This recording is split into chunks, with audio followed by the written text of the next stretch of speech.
There, we're live via Twitch. Hey, everybody. Welcome to, what are we on, episode 156? 156. You told me this before the show even started. Yeah, you're right, but then I wasn't sure if I was thinking of the previous one or the next one. You're thinking of this one. This one is 156. Yeah. Okay. This is great banter. It is. It's really good. Yeah. Well, we're going to have a special guest, just audio only, because we've recorded this a while ago. So, which I guess we're just going to have to be open about, because I definitely mentioned some dates that are irrelevant It's at good this to be point. open about this, yeah. I think so. I think you're right. All right. So we'll get into that when the actual podcast starts. But we're going to be talking Timothy Zahn, so I hope you can talk to us as well. Yeah. Tell us your thoughts Mo Zahn. on Timothy Zahn. Mo. Yo to HG Editor 22. Thanks for tuning in. Ugh, just Tell get your married friends. already. Are you ready? Yeah. Let's start make it the happen. podcast. Okay. 156. I'm All good. right. All right. Welcome to episode 156 of the All the Books Show, recorded at the David A. Howe Public Library, where we talk book news, author news, literary news, Timothy Zahn. Yeah, So, that's happening today. yeah. It seems Okay. like it seems like kind of a step down that we had Rachel Cohn, Tess Gerritsen, Wendy Corsi-Staub, kind of like back to back to back. These are and guests. Today, our special guest is maybe special to me, Right. but maybe not as special to the rest of the world. Because Okay. my old college buddy, Jesse Ryals, is going to join us a little later to talk about Timothy some Zahn. major shade on your poor friend. No, I'm saying I like him. Yeah. Does the random Wendy Corsi-Staub fan Yeah. like him? Maybe. If they gave him a chance. Yeah, get to know him. He's got a great personality. Yeah, he's got a very dry sense of humor. Yeah, he does. So Yeah, he does. Thanks for saying that. no problem. Well, we will be talking about Timothy Zahn a little bit later, but You're talking. I'm leaving. Oh, you are? No, I'm fine. I can talk about good. Timothy Thanks Zahn. for sticking around. Thanks Okay. for sticking around. You want to dive into our bookmark? Right now? Yeah. Oh, I've never wanted to do anything more in my life. Is that true? No. Let's because make it happen. I can get real quick on mine Yeah. so that we don't have to beat around the bush. Okay. So that was you making things quick by That was me making things quick. very slowly drawing. Okay. Yeah. Well, let's dive into Nick's bookmark then. What? I was gonna make. Okay. Go Oh, ahead. you had something funny? Go for it. No, it's nothing funny. Oh. Why does it have to be funny? Oh, I don't know. I was just gonna say I'm still reading Forever Peace. Oh. That's So it. you're going to do your bookmark now? Yes, it's Okay. happening right now. it. Here's I'm my ready. bookmark. I'm ready. I'm reading Forever Peace Okay. by Joe Haldeman. I'm still in the middle of it. Okay. I also read a Deadpool comic, but it's not worth talking about. We have it though, the one Wow. I read. What is it? What Happens in Vegas? Okay. Oh, that's one of the very first ones we got, actually. Yes. Back when the Deadpool craze happened, I went online and got the cheapest Deadpool comics we could get, the quickest. Right. And that was one of the randoms that we got. Yeah. And you didn't like it? That was fine. I actually feel like maybe I read that. Is Captain America in that? I don't remember. Okay. Wow, I really left a mark on you. That's Yeah. great. So that's it for you. Been a You- weekend. You done bookmarked? Yeah, it was a busy weekend. Okay. And my next weekend's only gonna get busier. I gotta Okay. just like this week. I just need to sit down and finish some books. I understand. So- yeah, well, that's what I did. So my bookmark's going to be a little longer. Ugh. And I mean, this one really almost counts as your bookmark because Which one are you starting? I'm going to start with the Teen Titans. Oh. Eric's been trying to get me to read Looks like Damien's not the only one who knows best. Teen Titans. Damien knows best for Yeah. forever, and I'm like, no. Yeah. And last week it just showed up, and Yeah, so weird. So just to shut this guy up, I was like, you know what? I'm just gonna read it. And I mean, credit where credit's due. I can admit when I'm wrong because I loved it. Nice. It was so good. Yeah. I mean, they toned down the Damien-ness a little bit, but more Yeah. just the other characters worked with it well. Like, none of the other characters took it seriously. Right. And it just, Teen Titans as a comic book has been bad for so many, like, reboots. I don't even remember. Right. Like, the last time it was good, I feel like Jeff Johns was writing it. It like, was the 10 pre-Infinite years ago, Crisis. I guess. Jeff Johns, it Yeah. led up to. Like when it was Yeah. kind of like how Grant Morrison did, like, this is the Justice League Yeah. with, like, all the key players. It was Right. a big deal. And Jeff Johns was like, well, Teen Titans should be like, this Yeah. is the big players. Right. Superboy and Wonder Girl. Yes. So it has been a while since you've had, It- like, Yeah. the cast. I mean, I really liked Teen Titans Earth 1, which is set in its own thing. and Teen Titans go to the movies. Teen Titans Go to the You like movies, that sure, one. yeah. Teen Titans Earth 1 is a 2-volume set, which Okay. we have in our collection here. And if you haven't read it, I would recommend picking that up because that's a... Have you read it? The Earth one? Yeah. I read Volume 1. Did you like it? Yeah, it was fine. Okay. Volume 2 is not as good, but Oh, anyway. You hate that. You hate to hear that. This is really like a return to form with the Teen Titans. It Right. just...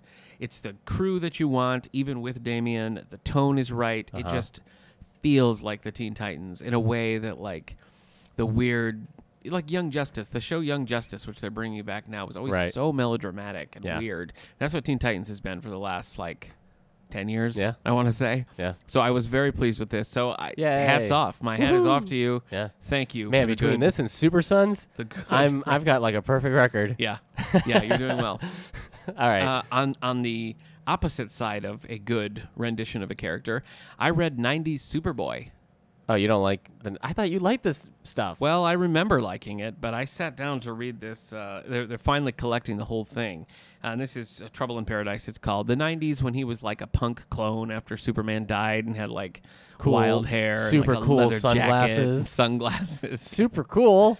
Yeah, This he's like wearing the Superman shirt. Yeah. But then he's got like a leather jacket on Yeah. it He's wearing like a weird... instead of a cape. like red lycra bodysuit. It's weird. Yeah. It's a weird thing. But anyway, this was a bad collection. Yeah. I mean, it's ugly art. And DC did this thing where they included like random crossovers, but not the whole thing. And so I'm getting to one and it's like, don't read this unless you've read this. And I'm like, well, you didn't put it in the collection. Right. So obviously I haven't read it. Or if I did, it was like 1994. But even without that, it was dumb. But there was a good crossover with classic like Silver Age Superboy that made me remember just how much I loved reading Sure. classic Superboy as a kid. What about classic 90s Supergirl where she's just like an amorphous blob? She's like Matrix, Yeah. Supergirl. No, I The don't. 90s were a good time to be a marquee character. You're right. You're right. Okay, let's jump over to Oh, you don't want- books. Books. Books. Yeah, I finished Let's Talk Diabetes with Owls by my good friend David Sedaris. Good friend? Okay. Well, I think you have to listen. You've met enough authors you can say good friends. You're right. I think you should just stick. You're right. With saying okay. all right. An author that I've enjoyed for Right. many years now. Like all of his collections, the observational, like real stuff that he's talking about that happens in his life, I always enjoy. Right. Then he does some sort of like over the top satirical, like fiction essays. Right. And I have never read one that hate I 'em. liked. I've Yeah. never read one I liked. So it ended on those, and it was kind of a like Bleh. last 50 pages or something I didn't like, so that kind of made me Right. retroactively like it less. But still, it's definitely worth reading, and I plan to pick up Calypso, his latest, when that comes out. All right. I read Is Everyone Hanging Out Without Me Yeah. by Mindy Kaling. I hope this is funnier than the Mindy show. I like the Mindy Project. I like Oh, the do Mindy you? Project. Okay. The thing with this is, I mean, we've had it for years. I bought it for my wife for Valentine's Day in 2013. Right. I know that because I wrote that in the inside cover. Mm-hmm. Oh. She's never read it. Right. And I picked it up, and like I enjoyed it. It's just one of those things where like if you like her brand of comedy, then it's a fun, quick read. Right. But it doesn't ever like elevate past that. Mm-hmm. So like BJ Novak has that story collection. To talk about one of her contemporaries for a minute. Right. Well, I can't remember what that's called. Stories and other stories. Stories and Other Stories, but there's a main title. That is great. Okay. I would like 5 stars that. That's one of the best things that I've read. Why don't you? Oh, I did. Oh, okay. That's what I'm saying. That's my recommendation of it. It's so good. It's so clever. And it's like flash fiction where some of them are just like a page long stories. And it's expert. Right. And it is his style, like that you get to know in The Office and other things. But it's kind of pushes past that. Whereas I feel like this book is, again, funny if you like her, but it never really is like, oh, wow, what a new like depth or what a new level of comedy. It never does that. Okay. So... Sorry, Mindy Kaling. Find enough way to pass. Looks the like time, I Hulu guess. is not going to pick up your sequel I know. book.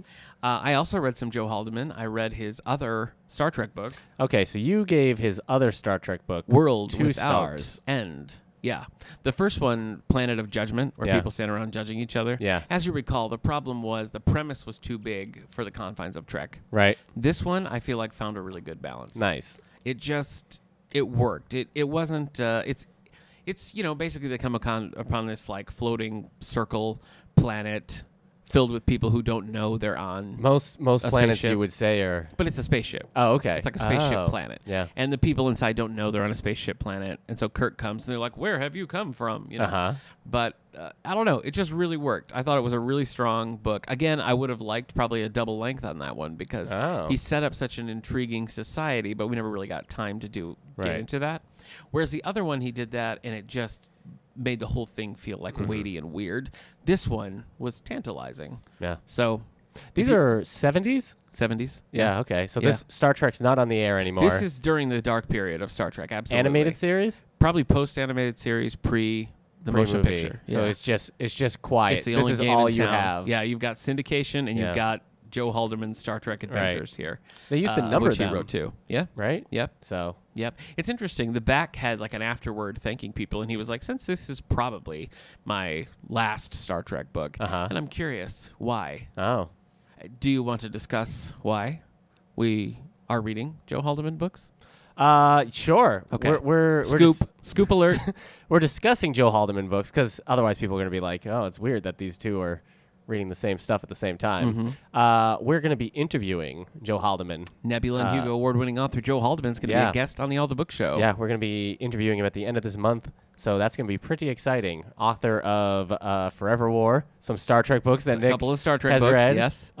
Yes, Many well-received short stories and novellas. Yep, Forever Peace, Forever Free. He has Forever a new 21. one. No, Forever no, Young. No, not Forever. Batman Forever. Nope. Oh. Will Work for Hire, or Work for Hire, I believe. Spencer for Hire. I'm sorry. I'm sorry. I made it confusing. I see that now. Yeah, now people are like, Forever 21, Spencer for Hire? What is that? So, yeah, we're going to be interviewing Great news. Joe Yeah, Haldeman. a nice get from Mr. Eric Michaels. So that'll be exciting. Yeah. So that's why we're talking about him as we are now. We're boning up. We're getting ready. Yeah. So, all right. Yeah, no, you still got, The Death of Mrs. Westaway by Eric's favorite author, Ruth Ware. My favorite author. Author of Woman in Cabin 10, which Eric read. Don't you put that on me. I have to say that I think this was a little bit more Woman in Cabin 10, a little less The Lying Game.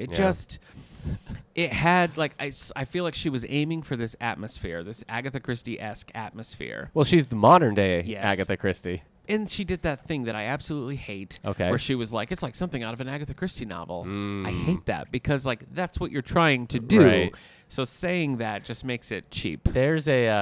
There's this game that I played last October called Alan Wake. Yeah. And it's about a like mystery suspense writer who goes to this kind of haunted area. Anyways, the entire time he's constantly like, "Oh, this is just like out of a Stephen King book." I hate that. But like they also then just make so like there's a point where you're walking through a hedge maze. He's like, "Just like The Shining." And I'm like, "I know." Yeah.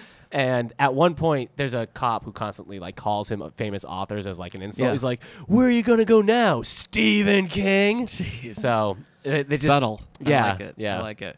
So let your influences, be influences. You don't have to point them out. Right. Exactly. And when you do, it just. So it's not to say that I hated this book, right? Because I did like it. You know, I read it. I was curious. I wanted to see where it was going to go. Right. But it's written. Like, the book tries to make you think that there is peril and that she's, like, you know, just keeping one step ahead of everything. But it all is very low stakes. Right. It's low stakes. It's not a big deal. She can just sort of be like, I'm out at any time. Right. And the book, like, doesn't want you to think that. It's like the equivalent of there being, like, a dun-dun-dun-dun-dun-dun-dun-dun in the background of this whole book. And it's like, play all the music you want. Yeah. This is not all that intense. So. Yeah. I don't know. I guess I wouldn't say run right out and pick it up, but it's a fine read. Yeah. I say that at bad dinner dates. I'm like, play all the music you want. This isn't going anywhere. Do you? You have a lot of bad dinner dates? Not a lot. Okay, but some. Just but enough some. that's a thing I you say. You said that the last time we went out to eat. Hey, what else have you read? Coincidence. Well, any Dick Van Dyke? I'm currently reading Keep Moving by Dick Van Dyke. Yeah. Dick Van Dyke has long been a hero of mine. Yeah. And I'm long been alive, too. Yeah, seriously. Well, that's kind of what this book is about. He's like, I'm 1,000 years old, and you can, too. So it's fun. Yeah. It's fun. Does he talk about his time with Ben Stiller in... Yes. Really? Yes, he does. Okay. Yeah, I just finished that section. And nice things? Yeah. Okay. That Ben Stiller was like, did you make a deal with the devil? How are you so energetic at 95 years old? Yeah. Anyway, I'm doing that, and I'm reading Marvel Adventures Spider-Man Fiercest Foes. Yeah, so it's kind of like you're reading two books of the same topic with these. Like both Dick Van Dyke and the Spider-Man. Because they're both so spry. Spry. Yeah. Yeah, you're right. They both fight Dr. Octopus. I agree. Yeah. I agree. You're right. You're right. That's it for me. Oh, okay. Do you play any Sonic games? Oh, thanks for asking. Yes. No problem, man. I went out and bought myself Sonic Mania, which is, you're telling me this is a fan-made game. Fan-made, that yeah. Sega's like, cool, all right, here's some cash. Yeah, because I don't know if you know this, but for a long time, Sega, the people who make Sonic games, have been doing a real bad job. Real bad job. Ever since the 32X. I don't know what they were thinking. So doesn't make sense. Yeah. But it's great. Okay. It's more than anything else. It's just a complete throwback to the originals. Right. It's like remix levels. You got the music, you got the look, you got a little bit more functionality. But I mean, bottom line, you're playing Sonic from the early '90s. Sonic, Tails, and Knuckles, all so there. Exciting. Yeah. I played with my son, and he was digging it too. So yeah. What did he call Knuckles? Yeah, he and I were playing, and I was Sonic, and he was Tails. And you'll recall, once upon a time, he found my stuffed Sonic and said, "Hey, it's Super Mickey." Yeah, he referred to Sonic the Hedgehog as Super Mickey. I can't fault him for that logic because he does look like Super Mickey. So I was Sonic, and he was Tails, and my wife got home, and he was like, "Mommy, why don't you be that red dog?" Oh, poor Knuckles. That red dog, he said. Knuckles. Yeah. The character Knuckles from Sonic and Knuckles. Yeah. Anyway. Yeah. Sorry, man. What are you going to do? Yeah. What are you going to do? We also watched The Paper. It's a Ron Howard directed movie. We've been watching through like Ron Howard movies just for funsies. Yeah. Great cast. Marissa Tomei, Michael Keaton. So it's a Spider-Man Homecoming reunion. Oh, yeah, sure. Yeah, Randy Robert Quaid. Duvall, Glenn Close. It was a really... Yeah. It was atypical. It was like Michael Keaton as Michael J. Fox as, a Cars reunion. Yeah. Who's in it? Isn't Michael Keaton in Cars 3? He's in Cars 1. And Duvall's in Cars 1? Is he? Isn't he? Robert Duvall? Oh, wait. I'm thinking Newman. Paul Newman. Sorry. Wow. Duvall's not in anything yet. No. I mean, he's in stuff. Yeah, he's in lots of things. The Godfather, among other things. That's not a Cars film. No, it's not. Okay. You just said he was in stuff, and I was agreeing. Yeah. But anyway, it's like a Michael Keaton tackling a Michael J. Fox role. So it just totally, everything he said, I was like, boy, that's a Michael J. Fox line. So all right. I really liked it. And what's funny, like, did Michael J. Fox ever work with Ron Howard? Huh. Huh. I don't know. I don't think so. But we were trying to figure out, like, it was like the writing was so funny and so clever. And we were like, who wrote this? And I look it up. It's David Koepp, or however you say that, who wrote Jurassic Park and Indiana Jones. So, like, all these things. Yeah. And this weird little, like, quirky paper movie. So I guess he wrote it with his brother who worked at a newspaper. I mean, it explains the velociraptor in the kitchen scene in the paper. It does. Not satisfactorily, but it does explain it to some extent. Yeah. So I think that's it for me. Okay. Busy weekend. I saw Mission Impossible, whatever the new one's called, Fallout. Yeah. Yeah. Fallout. You liked it? Thumbs up? Yeah. Yeah. I think it pretty exciting. Oh, you said the best one. The Yeah. best. I also think it's one of the best action movies in the past, like, 5 years. Yeah. Well, the action was off the charts. I mean, those were well choreographed. Yeah. Action adventure scenes. Yeah. Can't fault them for that. Yep. The first movie to me, it was just like, I was obsessed with that movie when it first came out. Yeah. And even like the second one took me a little while to be like, oh, look, I like the second one, yeah, but I'm only watching it in a marathon. Yeah. I'm not just putting on Mission Impossible 2. Yeah. More doves. Yeah. Yep. So, anyway. Okay. So, you already did your bookmark, so I guess we can slide right into... I need to finish Forever Peace so I can read Forever Free. Forever Peace. Yeah. All right. You want to get into the other things we get into sometimes after this? I sure do. A fight?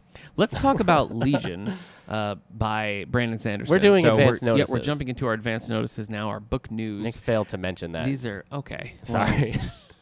All right. Anyway, these are advance notices. We get notified by the publisher that these are coming out down the road. Mm-hmm. So this one I know nothing about. So why don't you talk a little bit about this? The first Legion by book Brandon Sanderson. By Brandon Sanderson was like a small novella. Okay. Not very long. The audiobook was about 2 hours long, and that's how I listened to it.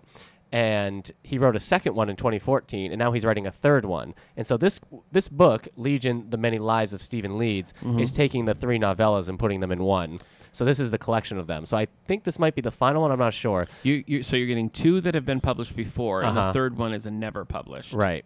But the hardcovers of of at least the first Legion, it was a limited press. Okay. It wasn't like mass produced. I don't know if it has been since, maybe, but it was, it was a smaller thing. So now I think this is probably getting more of a mass release. So it's good. I never heard of it. He didn't realize there's an X-Men character called Legion with very similar powers, but basically this guy doesn't have powers, but he has multiple personalities, and each personality has a different skill set. And a different, obviously, personality. So they allow him, he's an investigator, if I remember. It's been a while since I listened to it, but the different personalities and their skills help him. I see. And there's an X-Men character called Legion, right? Who has different personalities, and each personality has a different power. Yeah. But he can't control them. Okay.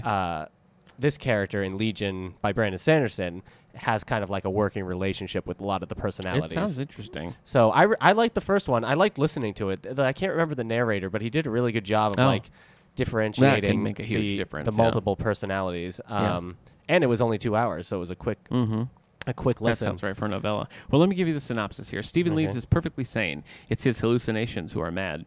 A genius of unrivaled aptitude, Stephen can learn any new skill, vocation, or art in a matter of hours. However, to contain all of them, his mind creates hallucinatory people. Stephen calls them aspects, to hold and manifest the information. Wherever he goes, he's joined by a team of imaginary experts to give advice, interpretation, and explanation. He uses them to solve problems for a price. Yeah.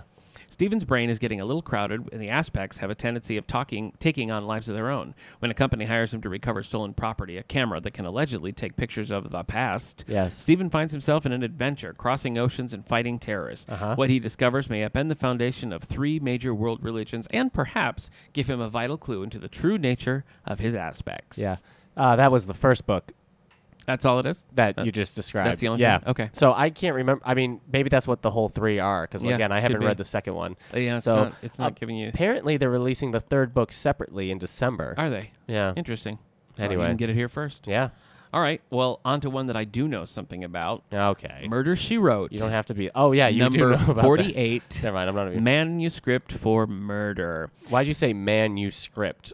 Because I was looking at like the wrong thing. It took me a minute to get there. Yeah. Manuscript for Murder. Yeah. So this is book number 48 in the Murder, She Wrote series. 48, Eric. Yeah.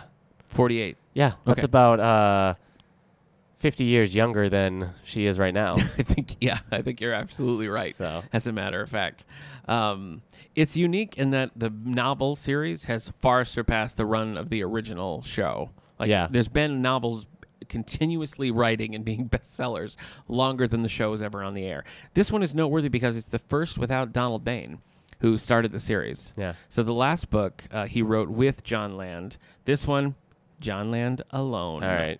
So let me give you a little synopsis. So right? it's Jessica Fletcher versus Bane. Yeah. Well, Jessica. Okay. Today's the day I write your murder. Oh, very nice. Jessica Fletcher investigates a mysterious manuscript with deadly consequences in the latest entry in this USA Today best-selling series. Couldn't cut it on the New York Times, I guess. Well, she's been around for 80 years. That's true. You're right. All right, so that's coming to you, and you know I'll be reading that, but I'm behind. Yeah. I'm not all the way caught up in my Murder, She Wrote, so I'm sorry to disappoint everyone.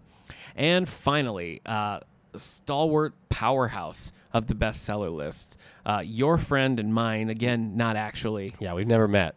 Danielle Steele is back, which is good, because this time I feel like it's been a few weeks since her last book drop.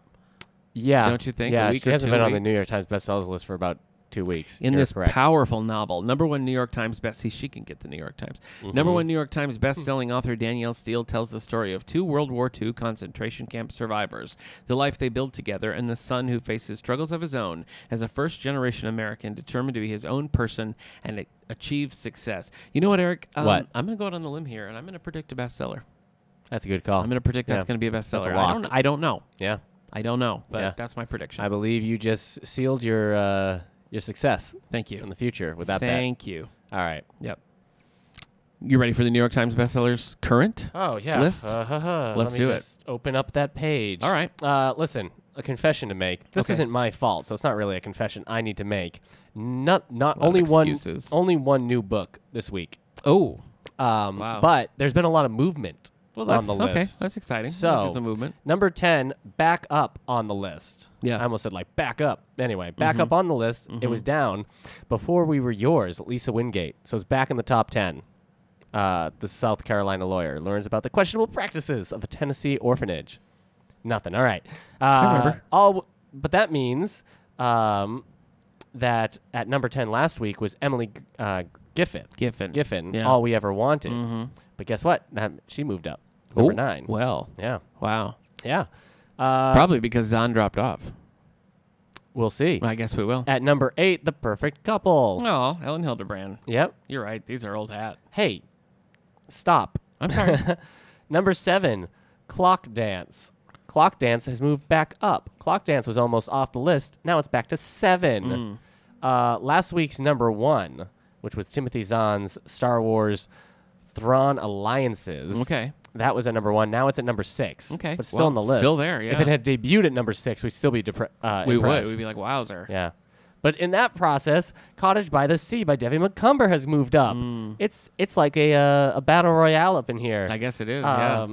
Because moving down the list, at number 4, we have Daniel Silva's The Other Woman. Okay, I guess I expected like a bigger, like, whoa. No, Nah. there's 2 of them. Okay. Number 3, Stephen King, The Outsider, is at number 3. Okay. That moved back up the list. Yeah. So, number 2 is new this week. Finally, we got a new book. Yeah, not only are these old books, they've been here for a while. Yeah. Yeah. Anyway, Catherine Coulter's Paradox. Boring. In the 22nd book in the FBI thriller series, Agents Sherlock and Savinch look for an escaped psychopath. I've never read any Catherine Coulter. Okay. But You sure are judgy about it. Catherine Coulter's Tailspin is like the E.T. Atari game. There are just landfills of Catherine Coulter's Tailspin book because every time we have a book sale, there's like 30 copies of that book. Tailspin like Tailspins? You know it's not Oh, Tailspin okay. like Tailspin. All right. Well, book You number know 1 that. this week, back up, couldn't be held off by Timothy Zahn any longer. The President is Missing by Bill Clinton and James Patterson. Okay. It's not missing from the New York Times bestsellers list, and it No. never will. No. So, I guess it makes Yeah. sense. yeah. All right. It's dull. It's boring. Sorry, I mean, I man. don't know if the book is boring, but Yeah. the fact that we have to keep talking about it on the list is boring Yeah. to me. Jimmy Carter So, and Jimmy Carter. David Baldacci Yep. in. Back together. Yeah. So, You'd all read right. it. You'd read it. That's it. Again, a pretty boring list this week. You're right. Not our fault. No. We're just reporting on it. Mm-hmm. They say no news is good news. Yeah, they do say that And quite frequently. There was but I don't think that's good for the New York Times bestsellers list. I don't think it's you good want new either. stuff. Yeah. Yeah. All right. All right. Well, the segment that we're about to air here, we recorded, I don't know, several weeks ago in the midst of the summer reading program in anticipation of Timothy Zahn's Thrawn coming out and Thrawn making Alliances, the list. yeah. Thrawn Alliances. It only came out last week. So- We're only a week behind our own schedule. That's Things true. have happened. That's true. We've been But I'm busy. just saying some of the dates we throw out might not make any sense anymore because I think Yeah. I did a lot of like in the future. But Yeah. anyway, You couldn't have known. we had a good chat with my old pal Jesse Ryals about Timothy Zahn. yeah. Let's roll it. You got him riled up. I What'd did. you say? Yeah, I like All that. right. He'll You'll like you'll it too. notice his just off the charts energy. Yeah. As Nick just riles him up. Yeah, He's you just- see, yeah. he just, I'm like, settle down, Yeah. down, man. All right. He's like, I don't know All what you're talking about. Okay. Let's go. Let's do it. All right. The podcast is paused. Let's get to the stream presentation. Okay. Hold on. Whoop. What do I want to do? So since Yes. since Jesse's not here, Uh-huh. we're airing the tape that we did Yeah. You quite said a while that we ago. Dude. I All don't right, know. I'm Why airing are the you tape. jumping Stop all over talking me? because All nobody's right. going to be able to hear you. Okay.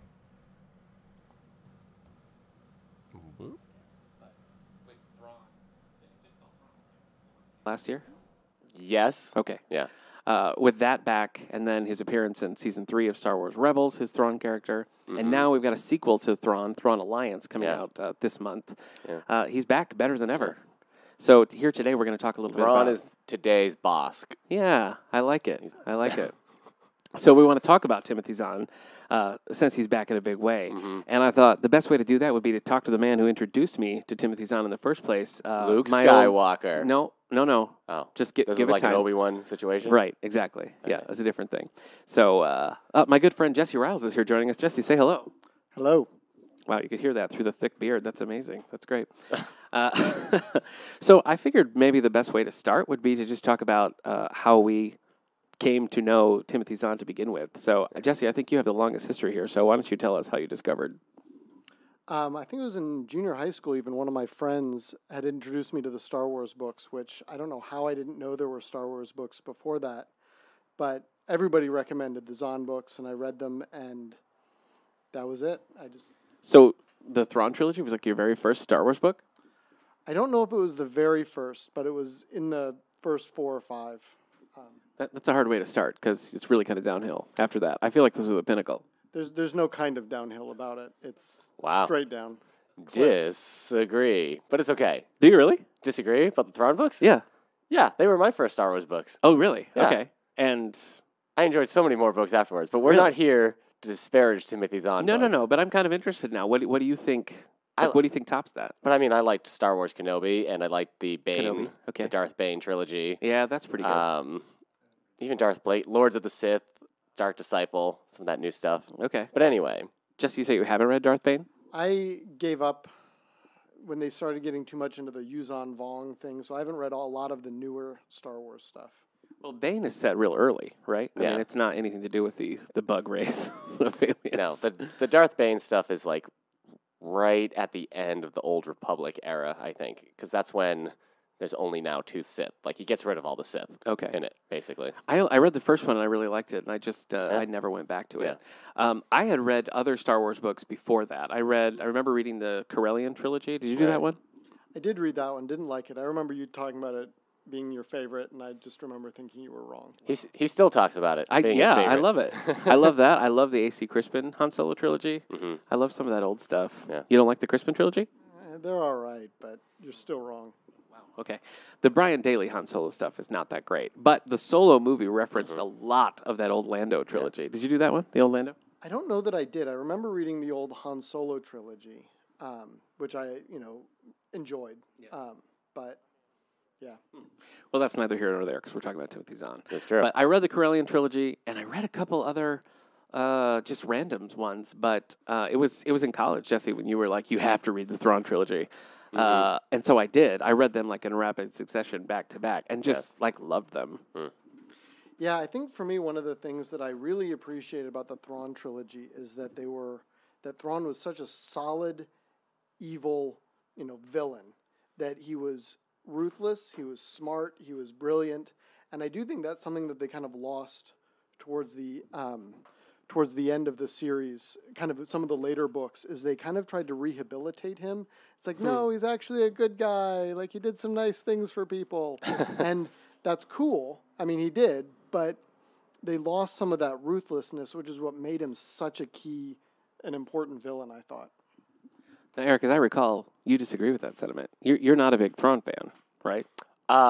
No, I liked the first book, apparently, more. I was looking back on my Goodreads. Apparently, I liked the first book the most, was kind of disparaged with 2, kind of being bored with that one. And then the Interesting. third one kind of won me back a little bit, but by the end, I was like, over it. But I think my feelings towards that is my feelings towards the continuation of, like, the Luke Han Leia stuff versus just, like, new. Yeah, you like the new. I seem to recall we've discussed this before, that an issue you had with Thrawn was that he's supposed to be this brilliant, amazing, and then he just gets taken out. Yeah, well, he spends a lot of time, like, he's just one of those villains where it seemed like a lot of people really respected him and thought he was great, but then we never actually saw too much of it. I don't know. No. Uh-oh. Yeah. But I've only read the Thrawn trilogy, and it was so long ago, and they were my first Star Wars books, and I was, I don't know, a little bored throughout. Okay. So All right. I'm not the best person to talk about Thrawn or Zahn. One of the things that I appreciated so much with the Thrawn trilogy was the way that they actually would throw in the tactics. Mm-hmm.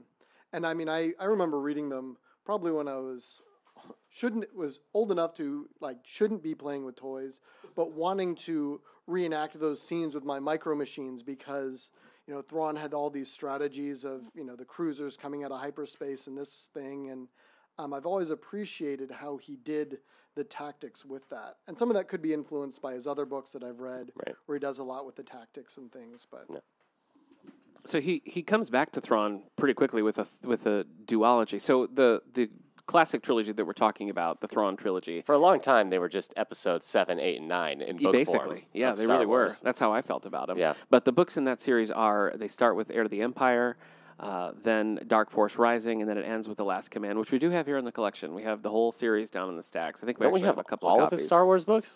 No, I think there's a couple outliers that we don't have. Okay. But actually, looking at our collection here, we have a lot of his Star Wars, and we even have some of his non-Star Wars stuff. Like a StarCraft. So we'll get into that in a minute. But next comes the Thrawn duology. Don't make Star Wars, make StarCraft. Yeah. Sorry. Oh, okay. Yeah. Star Love? That sounds good. That's better. Yeah. Don't make Star Wars, make Star Love. The Hand of Thrawn duology, Spectre of the Past, Vision of the Future. Now, I have less rosy memories about those. Did you read those, Eric? No. Okay. What about you? I'm sure you have. I have. They were good. There were some very kind of classic Zahn moments. Those were what did we say about spoilers? I mean, Mara Jade and I don't Luke think we have Skywalker- too many Star Wars expanded universe fans. I mean, Mara Jade and Luke Skywalker kind of take their relationship at that point to the next level and get engaged, boys. But I think that they do a great job with kind of the development of that relationship, which I really appreciated. I mean, probably because I wasn't super popular in school, so I kind of had a crush on Mara Jade, and now she was off the market or whatever. So it helped my social life. Yeah.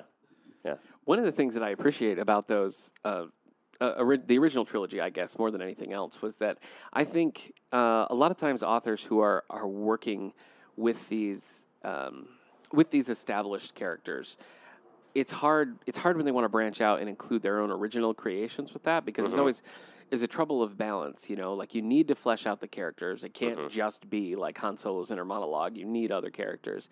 And sometimes that can go wrong. And I think Timothy Zahn, maybe more than any other Star Wars book that I've read, I think his, you have Talon Card, you have Mara Jade, who have just kind of become Star Wars characters to most people who have read these books, you know? Yeah, and I think that was one of the things numerous people have mentioned is that Timothy Zahn created these memorable characters that just stuck around throughout. Like Mara Jade, he's done a lot of novels, but she's appeared in all the other novels. I think she was a sometime love interest of Lando Calrissian, just kind of, and I think his character's Talon Card was in most of the novels and things. Thrawn is always in the background, and yeah, I think you're right that he created these vibrant and relatively deep characters pretty quickly. You don't see a lot of those characters with other novels. You don't see a lot of the original characters being kind of adopted into other fiction. So I think that is a unique thing about him. Let's get away from his Star Wars output for just a minute. Gasp. And talk about some of the other stuff, because looking at his page here, I mean, he's got many series and a lot of standalones, working in a lot of other. I mean, like Eric mentioned the StarCraft here. We've got some Terminator. We've got just different things that he's working in. Don't just hide the lead. Which Terminator? Oh, it's Terminator Salvation, everyone. Yeah, which, all right. for my money, is the worst Terminator. Yeah. Agree? Disagree? Genesis really made me sad. Okay. I don't know. I'd have to think long and hard if it's Genesis or Salvation. Okay, you can get back to me, So- but I definitely think it's Salvation. Jesse, care to wear in worst Terminator? I'm having a hard time remembering the Terminators. I know that. All right, I'm taking the mic away from this. That's a ridiculous thing to say. Okay, Jesse, you're gonna have to walk us through this a little bit, because neither of us have picked up the other things. Now, Actually, go Have, ahead. did you read any of his like pre-Star Wars stuff? Yeah. Okay. I mean, I've read most of his novels, and Okay. I have several collections of the short stories and stuff. So, I mean, the Black Collar trilogy, I think, was his first novel that came out. Yeah, and the Black Collar, 1983. Yes, and it's the premise is that there's this race of aliens that have come and invaded Earth, and they're really fast, and human reflexes can't keep up with them, and so black collars are the commandos that they've taken, and through some science thing, I think through various drugs and training regimen or whatever, have increased their, made them faster and made them quicker so that they can stand up to, I think it's the Rickrill or something like that. And they do a good job. I really enjoyed it. I think the opening sequence of it had one of the better openings that I've ever seen. A nice way to kind of turn things a little bit. And it was fun as a first one. So, okay, while we're talking about the Black Collar trilogy, I've brought with me today your copy of the Backlash Mission, which I've had for 1986. over a decade. I'd like to present this to you again. I was recently looking for this, and you'll be hearing from my lawyer. Well, I definitely, if this were a library, I would owe you a lot of fines, because I really, truly believe that it's been at least a decade since you were last with that. So, I mean, you're a fan of the Black Collar trilogy. Yeah. Okay, well, what in your opinion, because I'm looking here, I'm seeing we got the Cobra series, which is about 9 books, Conqueror's trilogy, we got some work with David Weber's Honorverse with the Manticore Ascendant trilogy, and it goes on and on and on. I remember one that you liked, A Night Train to Rigel. I don't know where that fits in though. Farther down. It's the Quadrail series, and those are pretty good. They're kind of a film noir kind of take on things. The premise is that there are these, and I don't remember exactly what science terms, because Timothy Zahn almost had a PhD in physics and didn't end up completing it or whatever. I think his advisor passed away, and so he stopped and started doing novels, and that has worked out for him in the long run.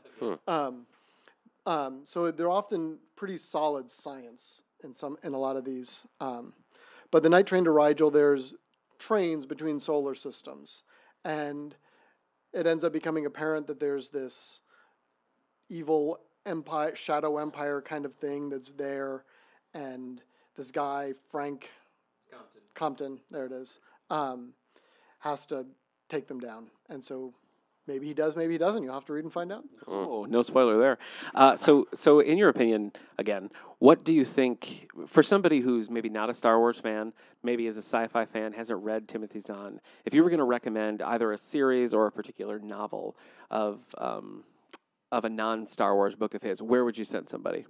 To Star Wars. Okay, but non-Star Wars. Okay, so the Star Wars ones. Okay. I'm understanding. But do you have a favorite that's not that? I'm not sure. I do think his Heir to the Empire series, the Thrawn trilogy, is very good. Black Collar was good. The Cobra series is very interesting because it's, I think you said nine books long.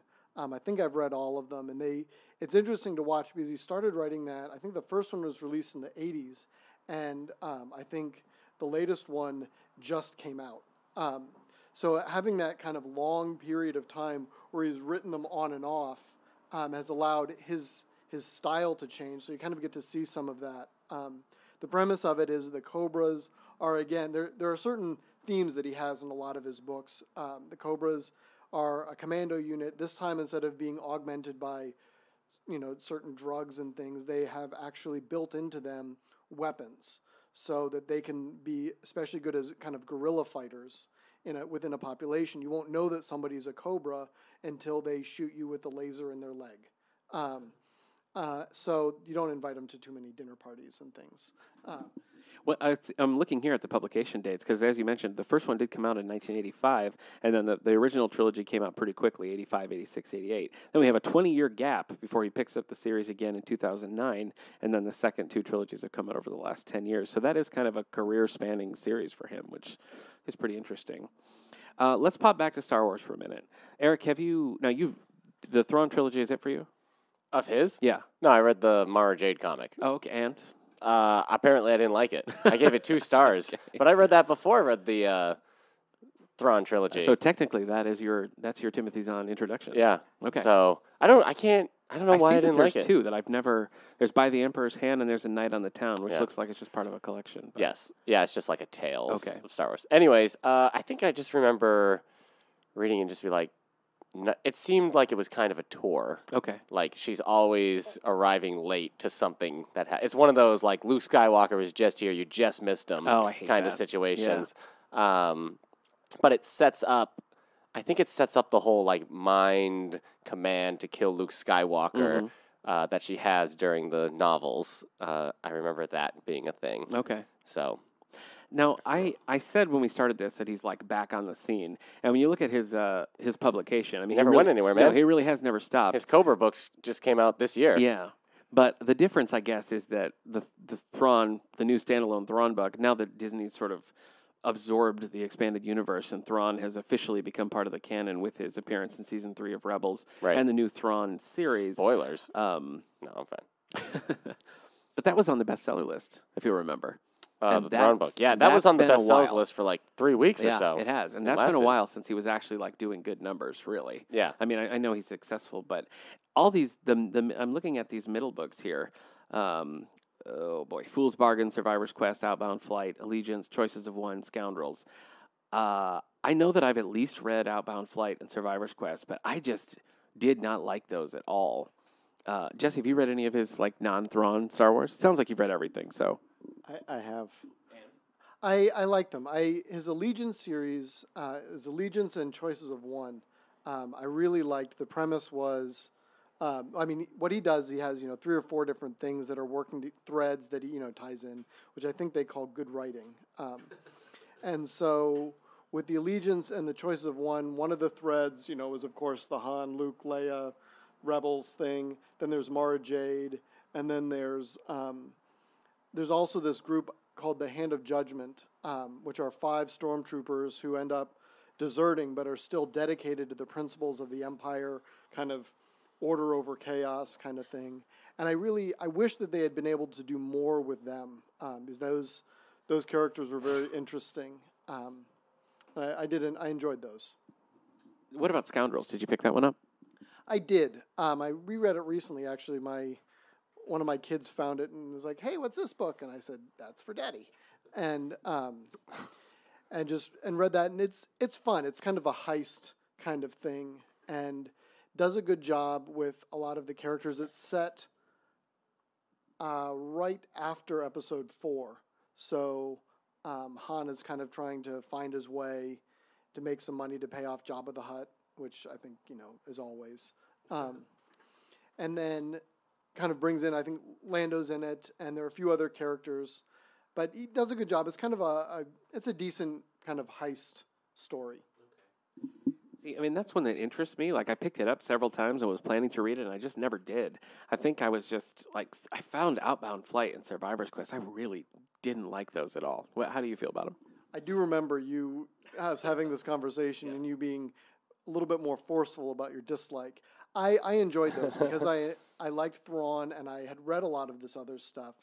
There's a lot of the background in those that Zahn put in that was helpful. Although, as I said before, it kind of is trying to rehabilitate Thrawn, make him like he's not actually evil, but which I think just doesn't work with the original Thrawn trilogy. In one of the scenes, spoiler alert, one of the Imperial officers doesn't do it, like he lets the rebels get away, and Thrawn has him killed, which is not somebody that it's easy to then say, but he's really a good guy. But it's part of what made him a good villain. But in Survivor's Quest and Outbound Flight, they kind of tried to make it that, but he was a nice guy, and which I don't think reconciles some of what made him so good in the Thrawn trilogy with some of the backstory that Zahn then develops. And now you haven't read Thrawn, the new one that came out. I have. Oh, okay. Well, let's talk about it for a minute, because I wasn't a big fan of that. Did you like it? I did.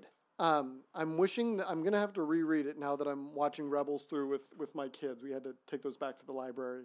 But we're partway through the season, and I think it does a good job. You can tell that he's tying in elements from Rebels into the novel. But I did like it. It's, in some ways, I keep waiting for...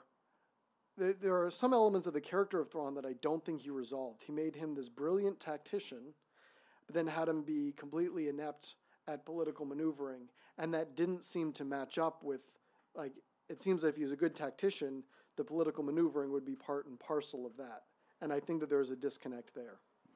My problem with it was I felt like I wasn't really sure who it was for, because I'm a fan of Thrawn. I like Thrawn, and so I read this book, but I didn't really feel like I picked up anything new about him. And I thought he did a lot to kind of establish, he's tactically he's great, which is sort of like a defining characteristic of Thrawn. So I don't know why you need a whole book to tell you that.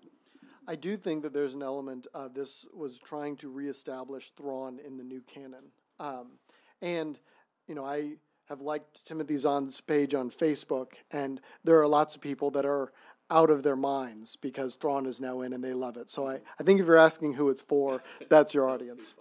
Well, kind of like a few weeks back when we were discussing Solo, I feel like the problem with the Thrawn book was that it felt to me like it was all set up. Like, I read this book thinking, okay, they're going to incorporate Thrawn into the main storyline, so he's going to be interacting with the Emperor, he's going to be interacting with Darth Vader, and you just don't get it. Like, it kind of ends with a game on, much like the unresolved game on at the end of Solo. But by the end, it's like, okay, now he's going to work with Darth Vader. So now I feel like I have to read the second book because that's what I wanted all along. But I don't know why you have a whole book not having him interact with established characters, because that's what you want. Yeah, and I do think there was part of that I felt that it's like you get to the end and it's kind of okay, well, I'll just wait here for the sequel then, I guess. I do like that they did bring in some elements from the Clone Wars, some of the characters. What is it? Colonel Yularen was in there. And as I've watched the Rebels series, there are some elements of characters that are in that I thought was needed and helpful. But Well, it did make me interested in the second book because I found the first one just kind of a slog because, like I said, I just didn't feel like I was learning anything new, and it really didn't work for me. Erica, do these books interest you at all? The new Thrawn stuff? Thrawns? Maybe. I have been liking the standalone one-offs of the new Star Wars books. Okay. The Lords of the Sith and whatnot. So maybe once I finish the Clone Wars, there's a graphic novel adaptation of the first book that's coming out in September. That I probably would read that. I mean, I think it might be more interesting there because it felt like more of a prologue than anything. Yeah. Have either of you ever read the graphic novelization of the Thrawn trilogy? I think I've read part of it. We have it somewhere. My kids keep stealing it, so I don't. I've read part of it. Eric? No. I don't. I mean, it's such a convoluted, not in a bad way, but it's a intricate story. Mm-hmm. So to adapt it into a graphic novel, I feel like would be difficult to keep all the pieces moving. Yeah. I mean, I am looking forward to Thrawn Alliances. But it's kind of at this point, I feel like it's kind of a chore. Like, I have to read Thrawn Alliance. You know, I've got to get in there. I mean, how do you feel about him being enmeshed with the new, like, are you glad that he's part of the new canon, or do you just not have any attachments to Thrawn?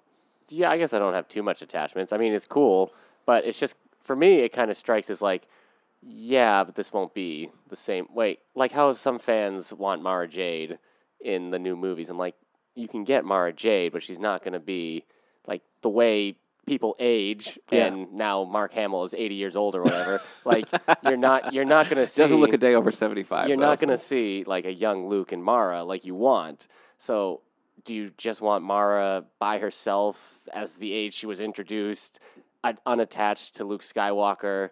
Do you just like the character and concept enough that you're okay seeing them in this universe apart from doing the things you liked? I guess if you were gonna incorporate Mara Jade somehow, assuming they ever do a standalone Star Wars movie again, I could see making it work just focusing on the time when she's the Emperor's hand. Yeah. Put it in that kind of like with Rogue One, you're right up tight with Episode 4. If you kind of do an in betweeny between A New Hope and Empire Strikes Back, and just focus on her in that role, and just not even have any connection with Luke, I can see that working. I don't know. What do you think, Jess? I think you're right. I think that's also where Star Wars has struggled with their new movies, is that the fans want, as Erica said, they want Mara Jade. It's like, but how would Mara Jade actually work in the story? Would you want her like the original Mara Jade, and it's like, we want Mara Jade, but you can't. The nuance isn't there, and I do think that's some of where the new Thrawn, the first Thrawn, struggled, was that the one in 2017 struggled, was that like Thrawn is the same.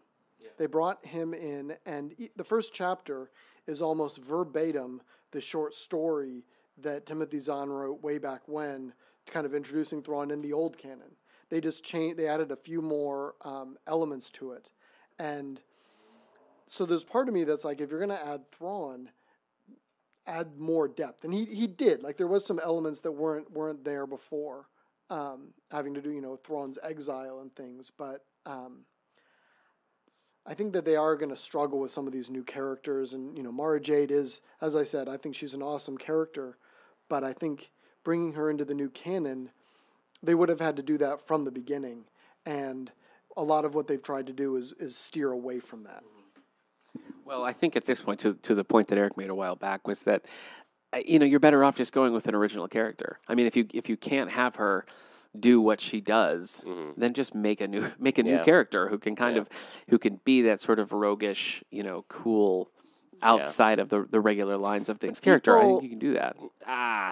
This is not the episode where I should complain about Star Wars fans or fandom in Save general. It for Twitter. But what happens is you get somebody who does a very good job of playing a character like a character. Yeah. So you have somebody who plays someone like Indiana Jones, and it's like, oh, he's got this Indiana Jones like quality, and then everybody's saying make him the new Indiana Jones. Right. And it's like, well, he doesn't have to be. You have a new character that has similar qualities and now can do new things, Right. but then everybody just wants, them to be the other character. Yeah. It's kind of like somebody playing a good secret agent. They're like, oh, make him James Bond. It's like, well, can't you just enjoy? Yeah. And I feel like they do that. They would make they'd have somebody play a cool Like a Mara Jade, Jade-esque. and they're like, all right, now do Mara Jade. It's Yeah. like, no, now you have someone new. Yeah, just follow this Mara character. Jade was new. Right. Like, if everybody had complained, like, oh, just make her Leia back then, you wouldn't have Mara Jade Right. now. So fans never know what they want. That's true. That's true. I mean, I know what I want with some stuff. Yeah. I'm if, not if these dinosaurs fans. are involved, you know what you want. I'm not the fandom I'm talking That's about. right. no. I understand. Star Wars you're fans outside particularly. Of it. You're I think. outside of the normal chain, like a Mara Jade. Like a Mara Jade. Like a Mara sure, Jade. yeah. All right. Well, as we've said, Timothy Zahn has been a workhorse since the early '80s and is showing true. no sign of stopping. Hey, I should admit, this episode Yeah. is probably getting me to pick up a Terminator Salvation book. Oh my at gosh. some point. Oh no. Well, here's the thing. It's just like I looked them up. They've got good reviews. Terminator Salvation should have been good. Like, it was a cool concept. So maybe the books will be like, this is okay. So people are saying his stuff is better than the movies, which isn't hard. But I might pick up his first From the Ashes. One of the things that I would recommend is reading Timothy Zahn's. He did, I think it was a novella or a series of short stories called Cascade Point, which was like his first. I think it was won the Hugo Awards. It was one of his first, if not the first short story that he did. Okay. And those are really good. It's a unique take on science fiction. Mm-hmm. Not to mention it can be kind of fun to get in that way on kind of the ground level of where he kind of went forth from there. Right. But Cascade Point was really good. So that's one of his short story collections, Cascade Point and Other Stories, published in 1986. And he has looks like 5 short stories. You can borrow Jesse's copy and then keep it for a decade. He doesn't mind. Yeah. He doesn't mind. I do mind. He says he does, but he doesn't know what he's talking about. All right, well. You could probably go to his kids to get the stuff. Right. They're always stealing his they've stuff. got it. They've got it. The Thrawn Alliance sequel to the last year's is coming out in later this month, July, and the graphic novelization of that book, just called Thrawn, coming out in September of this year as well. And I'm sure we're going to see more from his non-Star Wars things as well. Yeah. So keep an eye out for that. I think that'll do it. Anything else you want to say about Timothy Zahn? Something negative or snarky? No. Okay. I'm going to pick up one of his. Just making sure. I'm going to pick up one of his non-Star Wars Well, books. I expect a full report. When I read Terminator Salvation from the Ashes. From the Ashes. Okay. Yeah, I want to hear a full book report. I'm just going to go. Maybe I should just. Okay, this isn't the Terminator thing, but maybe I'll just start reading the Terminator books. Wow. All of them. Bold. Go right back. Bold. I actually heard some good things about the T3 books, too. Oh. So. Really? Yeah. Huh. I think that's Aaron Alston, actually, who took over the X-Wing series, wrote a couple of those. But I could be wrong. Yeah. I'm just making things up. All right, well, that's going to do it for our Timothy Zahn Spotlight. I want to thank our guest, my old buddy, Iron Jack Scarlet, Jesse Ryals. You're welcome. That was so anti.